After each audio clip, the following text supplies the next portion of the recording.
Hi friends, lesson plan diary channel में आप सभी का स्वागत है।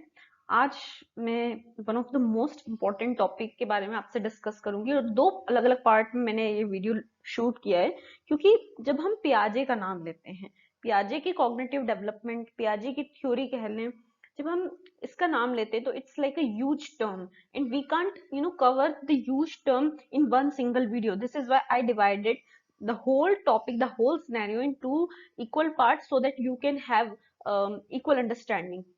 अभी मैं फर्स्ट पार्ट डाल रही हूँ, बहुत जल्दी मैं सेकंड पार्ट भी डाल दूंगी. तो ये बीएड के हिसाब से भी बहुत अच्छा कंटेंट है. और सेकेंडली, अगर आप कोई कॉम्पिटिटिव एग्जाम दे रहे हैं, टेट मतलब जो टीचिंग एग्जाम्स होती हैं उससे रिलेटेड अगर आप प्रेपरेशन कर रहे हैं, तो दोनों के लिए ये बहुत यूजफुल है. बहुत क्रिस्प वे में मैंने समझाया, क्योंकि थ्योरी तो हमें डेफिनेटली मिल जाती है, लेकिन उसके लॉजिक जो उसकी थ्योरी के पीछे के जो रीजन है उनको समझना हमारे लिए बहुत इंपॉर्टेंट है. इसीलिए मैंने ये वीडियो स्पेसिफिकली शूट किया है. सबसे पहले जान लेते पियाजे कौन है. He is a Swiss biologist, child psychologist. तो डेफिनेटली उन्होंने चाइल्ड से रिलेटेड उनकी जो बायोलॉजी होती है, जो उनका स्ट्रक्चर होता है, बायोलॉजिकल स्ट्रक्चर कह लें. दूसरा जो उनका साइकोलॉजिकल जो एस्पेक्ट होता है उसको उन्होंने कवर किया है. और उन्होंने एक इंसान जो एक ह्यूमन बीइंग होता है, फ्रॉम इन्फेंसी टू अडल्टहुड, मतलब टिल डेथ, क्या उसका बिहेवियर होता है वो सब स्टडी किया है. अब वो जो पूरी स्टडी उन्होंने की है, अब क्योंकि अब जब बच्चा छोटा होता है, इन्फेंसी में रहता है, तब से लगा के तब से लगा के तो टिल डेथ, उसके बहुत सारे एस्पेक्ट्स होते हैं, और उन एस्पेक्ट्स को हमने दो अलग अलग हिस्सों में डिवाइड किया है. First is cognitive structure, the second is cognitive functioning. Again I am explaining कि ये पार्ट 1 है गाइस. अगर आपको पार्ट 1 समझ में आएगा, तभी आपको सेकंड पार्ट जो कि उनकी जो 4 स्टेजेस हैं कॉग्निटिव डेवलपमेंट की, तभी वो आपको समझ में आएगी, क्योंकि उसमें कुछ टर्म्स ऐसी हैं जो सिर्फ पियाजे की टर्म्स है. तो आपको पहले ये वीडियो को अच्छे से समझना जरूरी है. सबसे पहले हम बात कर लेते हैं कॉग्निटिव स्ट्रक्चर की. तो अभी क्या होता है, जब कोई इन्फेंट जन्म लेता है, ठीक है, जब वो इस दुनिया में आता है, definitely he can look around, he can grasp something. आपने देखा होगा कि बच्चा जो है माँ की उंगली को बहुत जोर से पकड़ लेता है. ही कैन सक, ओके, क्योंकि जब बच्चे को फीड करवाया जाता है, he can suck the milk. दूसरा है कि वो रीच कर सकता है, वो किसी चीज को पकड़ लेता है. कहीं पे अगर उसको कोई सामान ऐसा थोड़ा दूर दिख रहा है, तो थोड़े टाइम बाद, आफ्टर 4 मंथ्स और समथिंग, वो रीच भी कर सकता है उस चीज को. तो ये हमारे बेसिक स्ट्रक्चर्स होते हैं जिनके साथ हम बॉर्न होते हैं.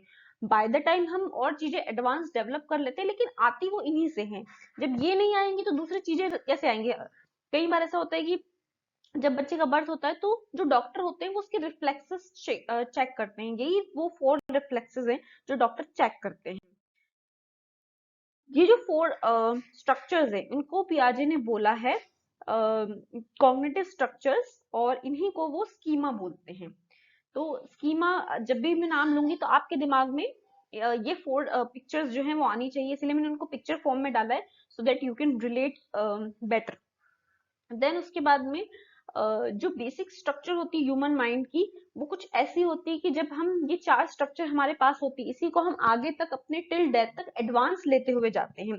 These 4 reflexes are in baby by birth, definitely, क्योंकि बेसिक है तो फ्रॉम बर्थ ही होगी. with the time span, or we can say growth and development, babies acquire different schemas.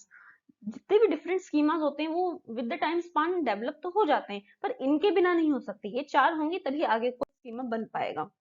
अब आप स्कीमा, आपको मेरे हिसाब से बहुत कुछ क्लियर हो गया होगा कि 4 चीजें होती है स्कीमा में. नेक्स्ट हम बात करेंगे कॉग्निटिव फंक्शनिंग की. अभी 2 पार्ट में हमने डिवाइड किया था.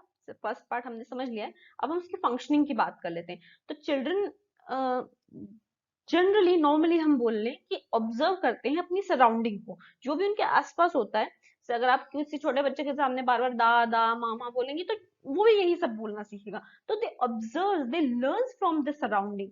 The contraction with the environment is the key for cognitive development. इसीलिए बोलते हैं कि बच्चे का माहौल अच्छा होना चाहिए. तो वो इसीलिए बोलते हैं क्योंकि सराउंडिंग से बच्चा बहुत कुछ सीखता है, और उसी से उसका कॉग्निटिव डेवलपमेंट होता है. आपने देखा होगा कि कुछ बच्चे हैं जो बहुत पॉजिटिव होते हैं, बहुत ज्यादा उनमें एक जॉयफुलनेस होती है. कुछ बच्चे होते हैं जो बहुत गुस्सा करते हैं, उनमें बहुत एंगर होता है, शक्ल से उनके शक्ल पे ऐसा दिखता है कि बहुत ज्यादा गुस्सा है. तो वो it all because of surrounding. Children also adopt और adjust according to surrounding. Sometimes ये भी हो जाता है कि आसपास की सराउंडिंग फिट नहीं हो रही है, तो बच्चा खुद अपने आप को एक टाइम के बाद में उस सराउंडिंग के अकॉर्डिंग अडॉप्ट कर लेता है। अब ये जो अडॉप्शन है ये फंक्शनिंग हो रही है यहाँ पे। अडॉप्शन दो तरीके से होता है, देखिए आपने भी देखा होगा कि सर्वाइवल का गुण एक होता है। डायनासोर्स के बारे में आपने सुना होगा, डायनासोर्स क्योंकि अपने एनवायरनमेंट के अकॉर्डिंग एडजस्ट नहीं कर पाए तो उनकी जो प्रजाति है वो लुप्त हो गई। तो एक सर्वाइवल के लिए हमें एडजस्ट करना बहुत जरूरी है, और ये जो अडॉप्शन है ये टू वेज में होता है। अगेन पियाजे ने इस अडॉप्शन को टू अलग अलग पार्ट्स में डिवाइड किया है, which is called, first is assimilation and accommodation. आपने अगर सीटेड दिया होगा तो आप इस टर्म से बहुत ज्यादा रिलेट कर पा रहे होंगे, ये बहुत इंपॉर्टेंट टर्म्स है दोनों। आपको सीटेड की भी प्रेपरेशन हो जाएगी साइड बाय साइड इससे। एसिमिलेशन जो होता है वो, अगर आप कुछ ऑलरेडी एग्जिस्टिंग है कुछ, तो उसमें अगर आप थोड़ा बहुत चेंज करके अगर आप उसी को अडॉप्ट कर ले, उसी चीज को, सेम चीज को अगर अडॉप्ट कर ले, जैसे हम जो डायनासोर की बात कर रहे हैं, अगर डायनासोर सरवाइव नहीं कर पाए आगे की एजेस में, तो अगर डायनासोर अगर आने वाली एजेस के अकॉर्डिंग अगर उसके अकॉर्डिंग एडजस्ट कर पाते तो हम उसको बोलते हैं एसिमिलेशन, राइट।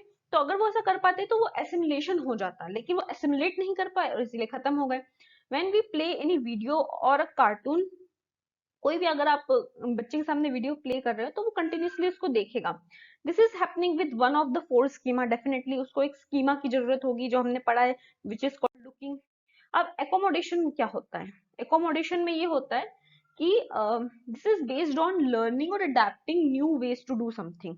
ठीक है, अभी वो हम नहीं कर पाया, अभी डायनासोर जो है नहीं एडजस्ट कर पाया, खत्म हो गया, लेकिन अगर वो एडजस्ट कर लेता या कोई न्यू वे अपना लेता तो शायद सर्वाइव कर जाता। अब बच्चा क्या करेगा, अगर उसके सामने आपने बहुत दूर रख दिया है, कोई वीडियो चल रहा है दूर रखा है, तो वो सिंपली क्या करेगा, वो उसके पास जाने के लिए ट्राई करेगा, वो एडजस्ट करने के लिए कोशिश करेगा, एकोमोडेट करने के लिए ट्राई करेगा।